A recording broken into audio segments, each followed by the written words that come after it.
16 മിനിറ്റുകൾ മാത്രമാണ് 2 മണിക്കൂറുകളോളം നീണ്ടു നിൽക്കുന്ന the silence of the lamps എന്ന സിനിമയിൽ ലോക സിനിമയിലെ എക്കാലത്തെയും മികച്ച 100 വില്ലന്മാരുടെ ലിസ്റ്റിൽ 1-ാം സ്ഥാനത്ത് നിൽക്കുന്ന ഡോക്ടർ ഹാനിബൽ ലെക്ടർ എന്ന കഥാപാത്രത്തിന് സ്ഥാനമുണ്ടായിരുന്നത്.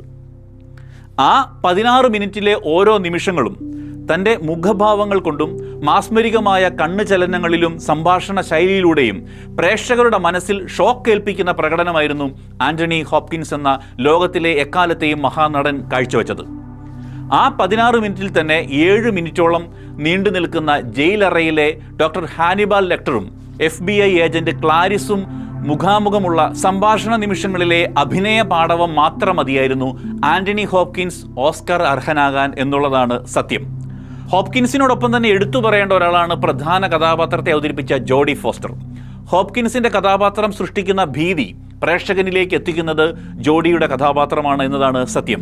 കണ്ടിട്ടുള്ള മിക്ക സിനിമകളിലും the legends of the fall, instinct, Hannibal, the two popes, ഇതിലെല്ലാം ആന്റണി ഹോപ്കിൻസിന്റെ വേറിട്ട് നിൽക്കുന്ന പ്രകടനമാണ് നമ്മൾ കണ്ടത്.